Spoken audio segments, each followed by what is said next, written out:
Hello everyone, स्वागत है आप सभी का मेरे चैनल द डिवाइन टैरो में। कैसे हैं आप सब? उम्मीद करती हूँ सब हैप्पी होंगे, पॉजिटिव फील कर रहे होंगे, पॉजिटिव सोच रहे होंगे। सो आज जो रीडिंग करने जा रही हूँ उसका टॉपिक है आपके पार्टनर की डार्क फीलिंग्स, यानी कि उनकी वो भावनाएं जो सिर्फ उनका डेविल माइंड जानता है और जो वो आपसे शेयर नहीं कर सकते, शायद वो किसी से शेयर नहीं कर सकते, ऐसी भावनाएं। और ये एक तरह से उनका डार्क सीक्रेट हो सकता है जो वो ज़्यादा शेयर करते नहीं। ठीक है, इसमें कुछ बहुत नेगेटिव हो सकता है, कुछ बहुत अच्छा भी हो सकता है, डिपेंड करता है। अब आप देखें, बस पॉजिटिव है नेगेटिव है आपके सामने होगा। ठीक है, तो अब एक्सपेक्ट मत करना कि मैं आपको सिर्फ खुश करने के लिए बात कर लूँ। मैं वो करूँगी जो सच होगा, जो कि हमेशा की तरह हम वही करते आए हैं, बट इस समय थोड़ा सा रूड हो सकता है। ठीक है, अगर आपके लिए, क्योंकि हम डार्क एनर्जीज चेक कर रहे हैं ना, तो समटाइम्स डार्क एनर्जी बहुत रूड होती है। ठीक है, अगर मन पक्का है सिर्फ तब रीडिंग देखें, वरना स्किप कर सकते हैं। ठीक है, सो यूनिवर्स मुझे बताएं, मेरे जो व्यूवर्स के रीडिंग देख रहे हैं उनके पार्टनर की डार्क एनर्जीज़ के बारे में बताएं। उनकी डार्क एनर्जीज़ क्या हैं, उनकी डार्क फीलिंग्स इनके लिए क्या है, मेरे व्यूवर्स के लिए उनकी डार्क फीलिंग्स क्या हैं।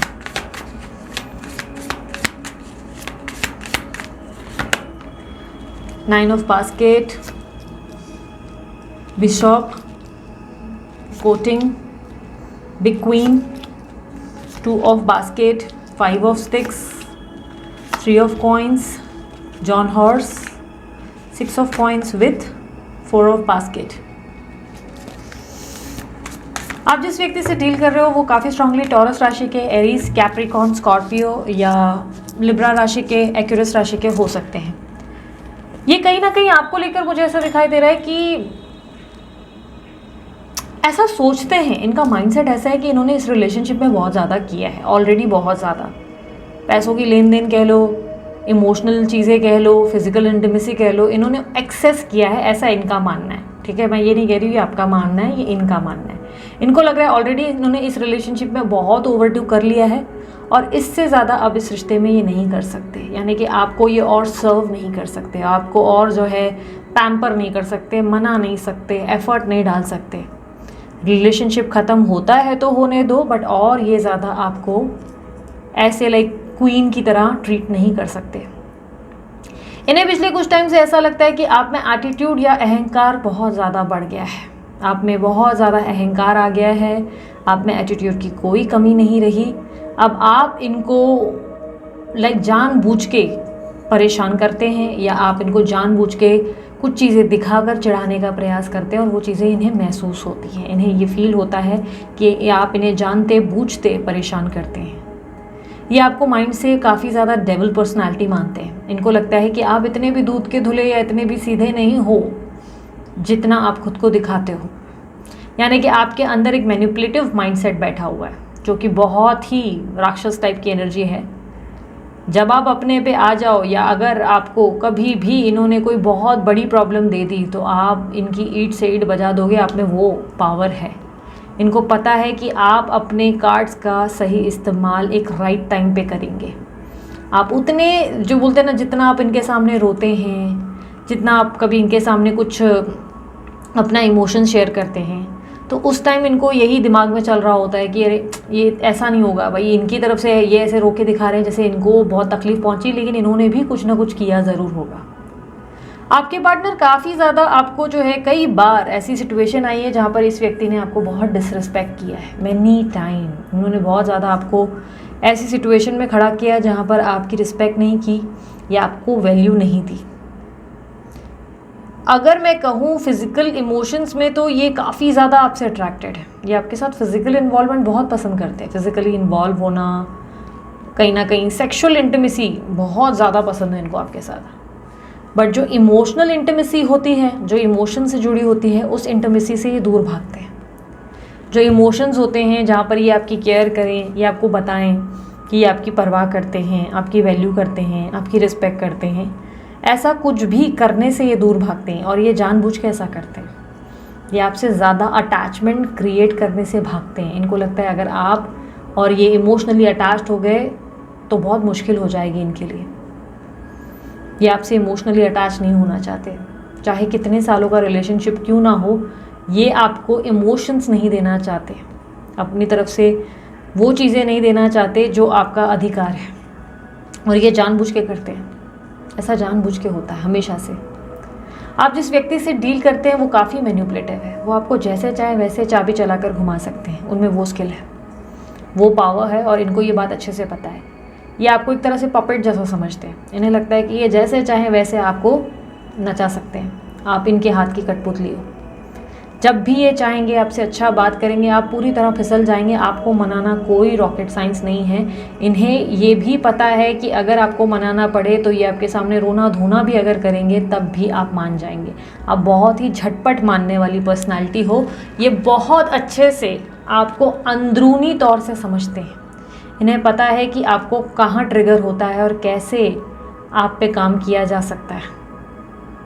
अभी भी ये व्यक्ति आपके ऊपर डेफिनेटली चाहते हुए भी, दिल होने के बाद, इतना मन होने के बाद भी ये व्यक्ति आपके पास आते नहीं, क्योंकि ये बहुत श्योर हैं कि अगर ये नहीं भी आए और चीज़ें हाथ से निकल गई तब भी ये इन फ्यूचर, चाहे 2 साल बाद आए, 3 साल बाद आए, ये आपको जो कहेंगे आप उस पर विश्वास करेंगे और आपको कहीं ना कहीं वापस अपने रिश्ते में ले आएंगे, पटा लेंगे और आपके साथ फिजिकली इन्वॉल्व भी हो जाएंगे।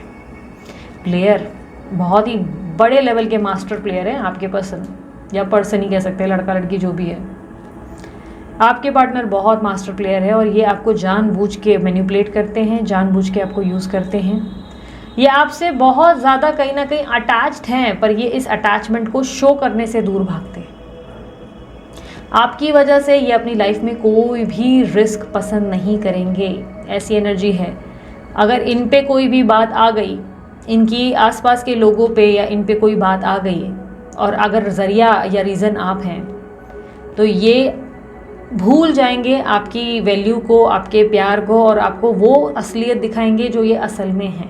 इनका रियलिटी फेस, ये रियल फेस है, आपको सिर्फ तब देखने को मिलेगा जब बात इन पे या इनके आसपास के लोगों पर आ जाए, समझो थर्ड पर्सन पे आ जाए, तब ये अपना असली चेहरा दिखाएंगे। बिकॉज ऐसा है कि इनको लगता है कि आप सीधे नहीं हैं। जिस भी दिन आप हथियार उठाएंगे, इनके हथियार भी खड़े रहेंगे, लेकिन ये आप पे वार करेंगे पीठ पे। ये आपके सामने अपने मुंह पे वार नहीं करेंगे, ये आपके पीठ के पीछे छुरा घोंप देंगे और आपको पता भी नहीं चलेगा। आपके पार्टनर जो हैं काफ़ी ज़्यादा ऐसी एनर्जी में है जहाँ पर ये फिज़िकल इंटीमेसी तो आपके साथ चाहते हैं, लेकिन आपके साथ रिलेशनशिप में लॉन्ग टर्म रहना, इतना दूर का तो नहीं सोचते। इनको लगता है कि आपके साथ रहना बहुत मज़ेदार हो सकता है, लाइक आपके साथ आगे बढ़ना बहुत मज़ेदार हो सकता है फ़न पर्पस में, बट ये आपके लिए अपना काम, अपने आसपास के लोग, थर्ड पर्सन, किसी को भी त्याग देने को तैयार नहीं है। किसी प्रकार से आप ये समझ लो कि ये व्यक्ति सेल्फिश है, अपने बारे में पहले सोचते हैं हमेशा से। इनकी एनर्जी में जहाँ पे मैं देख पा रही हूँ, ये व्यक्ति खुद भी बहुत स्टक है, बट ये व्यक्ति आपके लिए बहुत टॉक्सिक है, बहुत ज़्यादा टॉक्सिक। आपने नोटिस किया होगा, आप जब इनके साथ रिलेशनशिप में आए होंगे, आप सिर्फ 2 दिन ही नॉर्मल रहे होंगे, खुश रहे होंगे, लेकिन उसके बाद जो आपकी लाइफ का पैटर्न चला होगा वो तो इतना डिफ़िकल्ट पैटर्न रहा होगा कि आपको कुछ समझ ही नहीं आया होगा। इस व्यक्ति की वजह से तो आप कई बार पागल तक हो जाए, ऐसी पर्सनालिटी है ये, इनमें वो हुनर है। आपके पार्टनर कहीं ना कहीं आपको ऐसे बोलते ना कि हासिल करना चाहते हैं, आपको लेकर चैलेंज फील करते हैं। आपके अहंकार को जब देखते हैं तो और अट्रैक्टेड फील करते हैं आपकी तरफ। इनके लिए मन में ऐसा है कि आपको कैसे भी हासिल करना चाहते हैं, क्योंकि कहीं ना कहीं आपको भूल नहीं पाते हैं, आपको अपने दिमाग से नहीं निकाल पाते। आपको पाना, आपके साथ इन्वॉल्व होना, ये सब इनके इंटरेस्ट में दिखाई दे रहा है। लेकिन इस वक्त ये आपको जो है डेफिनेटली परेशान करते होंगे, क्योंकि ये कहीं ना कहीं सेफ़ चलते हुए नज़र आ रहे हैं। ऐसा लग रहा है कि सेफ्टी चाहते हैं, ये नहीं चाहते कि आप इनको परेशान करें या आपके साथ इमोशनली इन्वॉल्व होना पड़े।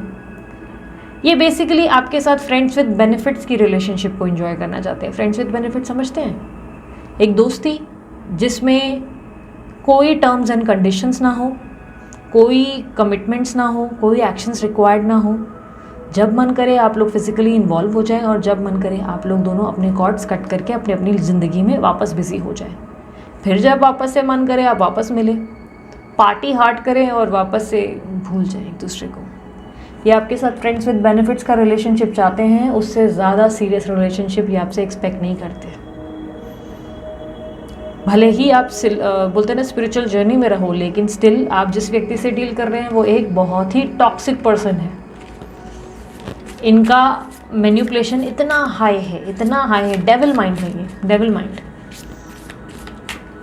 पर इनको ये भी मंजूर नहीं है कि आप किसी और व्यक्ति से ज़्यादा बातचीत करें या किसी और के साथ ज़्यादा उठे बैठे, ये इस चीज़ से एतराज़ करते हैं। व्यूवर्स मुझे बताएं और मेरे व्यूवर्स के बारे में बताएं।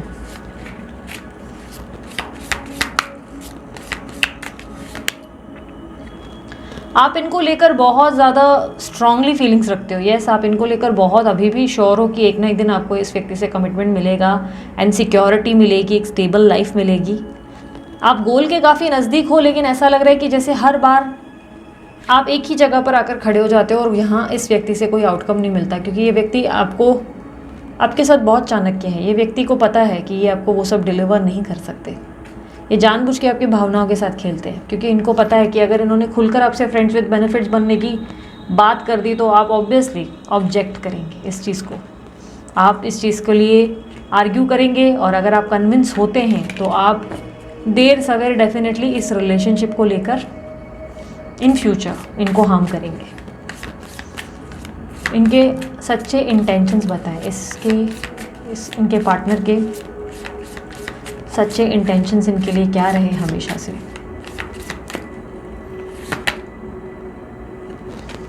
सेवन ऑफ कॉइंस, ये आपको जज बहुत करते हैं। आप मानो ना मानो, ये व्यक्ति बहुत जज करते हैं आपको, बहुत ज़्यादा जज करते हैं। ये व्यक्ति वैसे नहीं है जैसे आपको दिखते हैं। इनकी नज़र से आपको ऐसा लगता है कि ये व्यक्ति आपको बहुत स्पेशल मानते हैं, आपको लाइक क्वीन या एकदम किंग जैसा रखते हैं, और ये आपको कभी जज नहीं करते, हमेशा सबसे बहुत अनोखा फील करते हैं। लेकिन ये आपको हमेशा जज करते हैं, आपके कैरेक्टर को जज करते हैं, आपको जज करते हैं, आपकी पर्सनालिटी को जज करते हैं। ये कहीं ना कहीं आपको अपनी, जो मैं कहूँगी बहुत हार्श ट्रूथ होगा, ठीक है, सुन सको तो सुनो, अगर सूट हो रहा है तो देखो।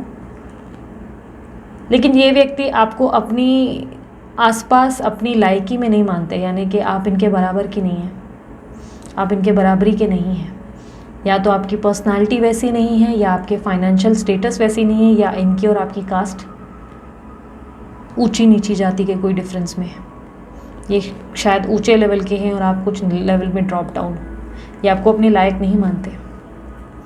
इन्हें लगता है कि अगर आपके साथ फ्यूचर बिताया जाए तो आप उस लायक नहीं हो, आप उस पर्सनालिटी में नहीं हो, और ना ही आपको ये कैरेक्टर का सीधा मानते हैं। चाहे आप इनको 1000 बार कह लें कि आप सीधे हैं, दूध के धुले हैं, या आप जो है किसी और को नहीं देखते, बट स्टिल ये हमेशा से ही आप पे डाउट करते रहे हैं और इन्हें ये बात पे यकीन नहीं है।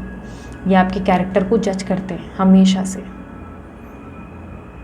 हमेशा से। डार्क एनर्जीज है भाई, कुछ अच्छा एक्सपेक्ट कैसे किया था।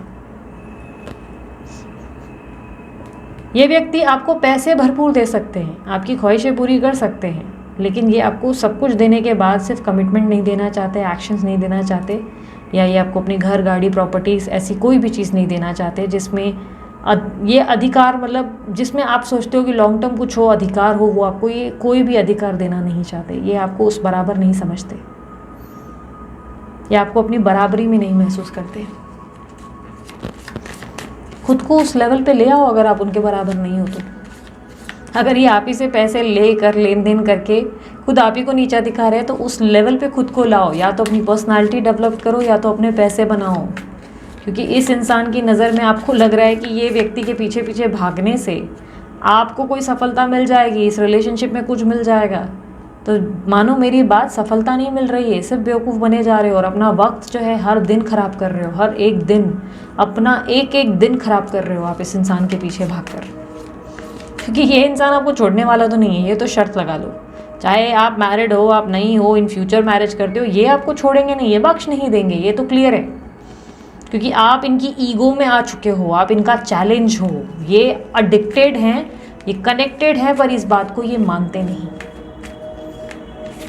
प्यार से ज़्यादा इनके अंदर आपको लेकर एक ऐसी एनर्जी है जहाँ पर ये आपको बस हासिल करने में, एक पागलपन में रहते हैं। ये आपको मैनिपुलेट करते हैं, जानबूझ के स्पेस देते हैं ताकि आप इनके पीछे भागे भागे आ जाएं, आप इनसे बात करें, आप इनके सामने मिन्नतें करें। इन्होंने आपको प्यार दिखा दिया है, अब प्यार देने के बाद ये आपसे दूरी बनाकर वो एक एहसास दे देते हैं जहाँ पर आपको लगता है कि अरे मेरे को अब वापस उसका वही प्यार चाहिए। इन्होंने आपको उस प्यार की भूख दे दी है और उसके बाद आपको लॉन्ग टर्म के लिए लायक भी नहीं मानते। उस लायक बनो, अब उस लायक बनो। एक एक दिन ख़राब कर रहे हो इनके पीछे, अपना एक एक दिन अभी तक रोके निकाला होगा आपने, तकलीफ़ में निकाला होगा, पेन में निकाला होगा। इनसे कमिटमेंट की उम्मीद में आप अपनी लाइफ में आगे नहीं बढ़े हो अभी तक। Stop doing that. इन्हें दिखाओ राह में मुसाफिर और भी हैं, तू नहीं कोई और सही, कोई और नहीं तो कोई और सही, ठीक है। बहुत मिलेंगे रास्ते में, बहुत मिलेंगे। एक को आवाज़ दो 10 आ जाएंगे। इस तरीके की पर्सनैलिटी बनो, ना कि ऐसे जो रो रही है, गा रही है, पीट रही है अपने आप को, हे भगवान मेरे साथ ये क्यों हो गया। लाइफ में आगे बढ़ना सीखो। एडवाइस मेरे व्यूवर्स के लिए बताएं, यूनिवर्स क्या देना चाहेंगे। अपनी लाइफ में मेहनत करो, खुद को काबिल बनाओ, कामयाबी झक मारकर तुम्हारे पीछे आ जाएगी। सुना है ना, पढ़ के जो रट्टा मार रहे हो वो मत बनो। रटे हुए तोतों की तरह भेड़ चाल पे मत चलो। जस्ट बिकॉज सामने वाला व्यक्ति को प्यार के लिए पागलपन में देख रहे हो, ये कपल्स को देख रहे हो, वो कपल्स को देख रहे हो, मैरिड लोगों को देख रहे हो और सोच रहे हो हाँ मेरी लाइफ में ये मुझे चाहिए। अरे तुम जिस पोजीशन पे अभी हो ना, वो सबसे बेस्ट पोजीशन है तुम्हारी लाइफ में। तुम बहुत ही सही जगह पर खड़े हो। बस मेहनत करो, तुम अपने आप को उस लेवल पे कामयाब व्यक्ति बनाओ ताकि कल इनको लगे कि भाई अब मैं इसके लायक नहीं हूँ, मेरी वो लायकी नहीं है कि ये मुझे देखे। और आपके पास इतना समय भी नहीं होना चाहिए कि आप नीचे नज़र उठाकर देखें। आपकी आंखें हमेशा ऊपर की तरफ होनी चाहिए। हाँ, बस ध्यान रखना रास्ते पे कुछ हो गिर विर ना जाओ, इस तरह भी नहीं हो। बोलते ना अपने आप को उतना पावरफुल बनाओ, मेहनत करो। 8 ऑफ बास्केट, मेहनत की निशानी, हार्ड वर्क। अपने आप को काबिल बनाओ, कामयाबी झक मार कर पीछे आएगी, ठीक है। मदर ऑफ नाइव्स, आपको अपने लिए डिफेंड करना पड़ेगा, अपने लिए लड़ना पड़ेगा। इनको बोली से नहीं समझाया जा सकता दोस्त। इन्हें ब्लॉक करके, इन्हें बोलकर ये सब चीज़ें नहीं समझाई सकते। आप इन्हें एक्शन से प्रूफ करोगे कि आप क्या चीज़ हो। वो सॉन्ग है ना, ठुकरा के मेरा प्यार मेरा इंतकाम देखेगी, इंतकाम ना, राइट। कुछ वैसी स्टोरी है आपकी। जब तक इंतकाम जो है आपके अंदर है, ये रिवेंज जो अभी आपके अंदर, जो ये पता है रिलेशनशिप, कई बार लोग क्वेश्चन करते हैं ना, दीदी मेरे साथ ये क्यों आया, ये रिश्ता क्यों आया। मैं बोलती हूँ बेटर हो जाओगे, ग्रोथ होगी तुम्हारी। कई बार ये ग्रोथ का मतलब पता है क्या है, जब आप किसी से ठोकर खाते हो ना, कोई व्यक्ति आपको मुंह के बल गिरा देता है और बहुत ही बुरा फील महसूस कराता है, बहुत गंदा महसूस कराता है, तो ये कहीं ना कहीं आपकी आत्मा को ठेस पहुँचाती है। जब आपकी आत्मा को ठेस पहुँचती है ना, तब आपको लगता है कि एक बोलते ना हाय देना, बद्दुआएं देना शुरू करते हो। जब बद्दुआएं भी असर करना बंद कर देती है ना, और आपको लगता है यार बद्दुआ देने के बाद भी इंसान तो खुश है, इनकी लाइफ तो बेटर है, तब आप एक दूसरा प्रयास ट्राई करते हो और वो होता है खुद को बदलने का। आप सोचते हो चलो मैं खुद को बदल देता हूँ, मैं अपने आप को उस लेवल पे ले आऊँ, शायद तब इसको सबक मिले। उस रिवेंज की भावना में आप पूरी चोटी का जोर लगाते हो, या तो बहुत पढ़ना शुरू करते हो, या तो अपने काम में इतना ज़्यादा घुस जाते हो कि बस आने वाले कल में आपको बहुत ज़्यादा और पैसा मिले और नाम शौहरत मिले। उस लेवल पे आप आ जाते हो।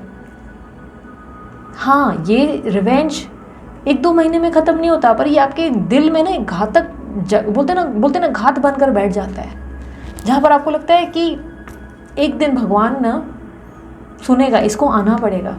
अक्सर आपने नोटिस किया है कि हमारे कुछ ऐसे फ्रेंड्स होते हैं जो हमें किसी ना किसी एक स्टेज पर नीचा दिखाते हैं। शायद कॉलेज में, स्कूल में, शायद उनके पास एक अच्छा कॉम्बॉक्स बॉक्स होता है और आपके पास वो ख़रीदने के पैसे नहीं होते। शायद कॉलेज में, जब कॉलेज में सारे लोग न्यू बुक्स लेकर बैठे होते हैं और आपके पास सब पुरानी रद्दी वाली बुक्स होती हैं। कभी ऐसा महसूस किया है? मेरी लाइफ में हुआ था एक बार। मेरे कॉलेज में एक लड़की मुझे मिली थी, मेरी पढ़ाई किसी वजह से मुझे उस वक्त छोड़नी पड़ी थी, एक गैप आया था मेरी स्टडीज़ में। पर उसके बाद वो लड़की मुझे मिली तो मुझे ऐसा लगा कि यार ये कितना सफल हो गए और मैं कितना कम एज में जो है अपनी रिस्पॉन्सिबिलिटी संभाल रही थी। तो मुझे ऐसा लगता था यार ये लाइफ में मस्त सफल हो गई, ये तो खुश है। उसने मुझे इंटेंशनली नीचा नहीं दिखाया था, पर मुझे बहुत चोट पहुंची थी उस वक्त। उसको देखकर मुझे तकलीफ़ हो रही थी, मुझे पेन हो रहा था, उसकी तरक्की से नहीं, पर मुझे ऐसा लग रहा था कि काश इस जगह मैं होती। उसने अपनी पूरी पढ़ाई की, MBA किया, सब कुछ किया, वही सब किया जो मैं पढ़ना चाहती थी, जो मैं करना चाहती थी, जो मेरी ख्वाहिशें थी, कहीं ना कहीं उसने पढ़ लिया। पर मैं अपनी कम उम्र में जिम्मेदारियों में लगी हुई थी, मेरी जो उस लेवल की स्टडीज़ थी नहीं हो पाई। मैं बहुत दुखी हुई। मैंने भगवान से कहा ये तो भाई गलत था, मैं तो बहुत कुछ करना चाहती थी, तो मेरे साथ क्यों ऐसा हुआ, मुझे कम उम्र में इतनी जिम्मेदारियाँ क्यों मिल गई भगवान। तब पता है क्या हुआ, उस वक्त ना मुझे जवाब नहीं मिला। कुछ साल बीते, कुछ साल बाद मैं फिर उससे टकराई, और जब मैं टकराई ना तो उसने मुझसे मिलते ही सबसे पहले पता है क्या कहा कि यार तेरे पास कोई जॉब होगी ना तो मुझे ज़रूर बताना। तो मैंने कहा क्यों, क्या हो गया यार, तुम्हारी तो इतनी अच्छी प्रोफाइल है, तुम्हें तो बहुत जॉब मिलेगी। बोला यार 3 साल से धक्के खा रही हूँ, एक अच्छी जॉब नहीं मिली, इतना पढ़ चुकी हूँ, जॉब का कुछ हुआ ही नहीं। तू तो अभी यार बिजनेस इंडस्ट्री में है, इतनी बड़ी प्रोफाइल पे है, तेरे पास पक्का कोई जॉब होगा, मुझे बता देना। कसम से सारे सवालों के जवाब मिल गए। सोचो कुछ ही सालों के अंदर ऐसा परिवर्तन, जो मुझसे ज़्यादा पढ़े लिखे थे वो मुझसे ही काम मांग रहे थे, और मैं उन्हें देख देख के जल रही थी कि अरे यार मेरे साथ कितना गलत हुआ। भगवान ने जैसे मुस्कुराकर मुझे देखा और कहा मिल गया जवाब। अक्सर ना हम अपने लाइफ में देख नहीं पाते हमारी लाइफ में ये जो भी हो रहा है वो क्यों हो रहा है, पर वो कहते हैं ना जो होता है अच्छे के लिए होता है। कई बार मैंने टैरो रीडिंग के माध्यम से आप लोगों को बहुत सारी कहानियाँ सुनाई, बहुत सारी बातें बताई अपने जीवन के बारे में। कई बार दूसरों के एक्सपीरियंसेस को दिखाकर आपको समझाया कि देखो लोगों ने यहाँ सफ़र किया है। मैंने भगवान तक को नहीं छोड़ा, मैंने तो भगवान तक के एग्जाम्पल्स आप लोगों को दिए हैं। लाइफ में ना ये सब बातें जो मैं आपसे बताती हूँ ना, ये सब ज्ञान जो है जब आपको फ्री में मिल जाए ना, कोई फ्री में आपको ये सब चीज़ें समझाए और वो आपका सारथी बनकर आपसे कहे कि बेटा समय आ गया है, अपनी दिशा बदलो, तो उस चीज़ को लाइटली नहीं लेना चाहिए। ठीक है, अपनी लाइफ में आज डेफिनेटली आप बहुत पेन में हो, इस इंसान का किया शायद भूलोगे नहीं, शायद माफ़ भी ना कर पाओ, या शायद माफ़ कर दो, बट अपने आप को उस काबिल लाओ जहाँ पर इस इंसान को लगे कि यार इसे तो मैं बड़ा हल्के में लेता था, या इसे तो मैं खुद से कम समझती थी, ये कितना आगे बढ़ गए, या इनकी पर्सनालिटी में कितना डेवलप्ड हो गया, मैंने तो इन्हें अपने बराबर माना ही नहीं। इन्हें गिल्ट हो, बट क्या आप इनको गिल्ट देने के लिए ये सब करेंगे? नहीं, जस्ट बिकॉज किसी ने आपको ललकारा है, ये आपकी अपने आप से जंग होगी, अपने आप से। सलमान खान की एक मूवी थी ना, सुल्तान नहीं शायद, आई डोंट रिमेंबर, वो बॉक्सिंग वाली मूवी, जग घूमे सारे थारे जैसा ना कोई, उसके एंड के सीन पे ना मैं बड़ी इमोशनल हो गई थी। कब? जब वो बॉक्सिंग पिच पे था, मैं तब इमोशनल हो रही थी। यू नो व्हाट, उस दौरान उस मूवी में जब उसने वो लाइन कही ना कि मेरी जंग, मेरी प्रॉब्लम ये थी कि मुझे लगा मेरी जंग दूसरों से है, मैं दूसरों से लड़ रहा था, बट मुझे आज एहसास हुआ मेरी जंग मेरे अपने आप से है, मेरी लड़ाई मेरी खुद से है। और उसके बाद उसको उसी का ही अक्स उसी का चेहरा, लाइक सलमान खान के सामने दूसरा सलमान खान खड़ा है और बॉक्सिंग कर रहा है। Literally I cried on that moment, because ये मेरे लिए भी एक सेल्फ रियलाइजेशन था कि यार मेरी जंग किसी दूसरे से नहीं थी, मेरी जंग हमेशा खुद से थी। पिक्चरों के एग्जाम्पल तक मैंने आप लोगों को दे रखे, भाई इससे बड़ा क्या ही कर सकती हूँ। मैं अपनी तरफ से हीलिंग कर रही हूँ, थोड़ी सी हीलिंग तो आपको अपने आप से भी करनी होगी। हर कार्य में मैं आपका साथ नहीं दे पाऊँगी, मैं उठकर आपसे नहीं कह सकूँगी, आपका हाथ पकड़कर ये नहीं कह सकूँगी बेटा उठो अपनी लाइफ में आगे बढ़ो। अब बाकी का आपको खुद करना होगा। मेरा काम है कि मैं इन रीडिंग्स के ज़रिए आपको रास्ता दे सकूँ। डार्क एनर्जीज़ पे मैंने रीड करना इसलिए शुरू किया क्योंकि उन लोगों को जो पूरा सत्य नहीं झेल पाते वो लोग उस रीडिंग को नहीं देखेंगे, लेकिन जो पूरा सच बर्दाश्त कर सकते हैं सिर्फ वो लोग इस रीडिंग पर आएंगे, सिर्फ सच जानने के लिए, चाहे वो कड़वा क्यों ना हो। ठीक है, सो ये थी आप लोगों की रीडिंग। उम्मीद करती हूँ आप लोगों को रीडिंग पसंद आई। आज लाइक करने को नहीं कहूँगी, ठीक है, बड़े अच्छे दिल से, नेक दिल से बस आपको बाय बोलूँगी। बाय, टेक केयर, ओम साई राम।